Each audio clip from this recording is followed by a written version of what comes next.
కేంద్రంలోని బీజేపీ ప్రభుత్వం ప్రతిష్టాత్మకంగా చేపట్టిన వికసిత్ భారత్ కార్యక్రమం తిరుపతిలో ఘనంగా జరిగింది. పలువురు బీజేపీ నాయకులు, ప్రజలు ఇందులో పాల్గొన్నారు.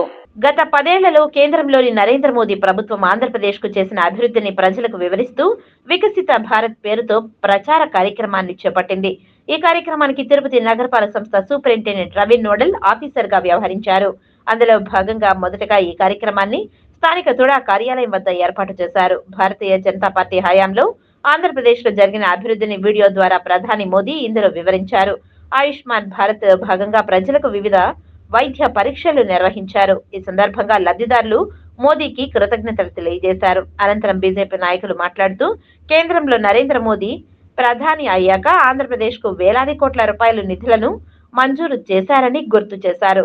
మరోసారి నరేంద్ర మోదీ ప్రధాని కావాలని ప్రజలందరూ ఆకాంక్షిస్తున్నారని తెలియజేశారు.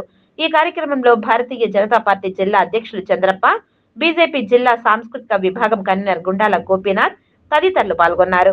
అందులో ముఖ్యంగా గరీబ్ కళ్యాణ్ యోజన, అదేవిధంగా పిఎం విశ్వకర్మ యోజన, అదేవిధంగా రైతులకు సంబంధించినటువంటి కిసాన్ యోజన, ఆవాస్ యోజన, హౌసింగ్ ఇది ఇవన్నీ కూడా ఎన్నో కార్యక్రమాలు ఈరోజు చేపట్టబడుతున్నాయి.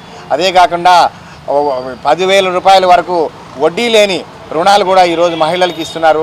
వీటన్నిటికీ కూడా ఈ రోజు నుంచి జనవరి 9 వరకు తిరుపతి నగరం మొత్తం 43 లొకేషన్స్లో ఈ సంకల్ప యాత్ర కొనసాగుతుంది.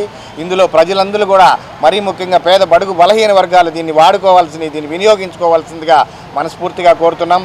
ఈరోజు ప్రపంచ దేశాలలో భారతదేశాన్ని ఒక స్థాయిలో నిలబెట్టడానికి irrespective of the caste, creed, religion అన్ని వర్గాల ప్రజల్ని ఆదుకోవడానికి ఈరోజు నరేంద్ర మోడీ గారు ఇటువంటి కార్యక్రమాలని మన దృష్టికి తీసుకొస్తున్నారు, ప్రజలందరి దగ్గరికి తీసుకొస్తున్నారు.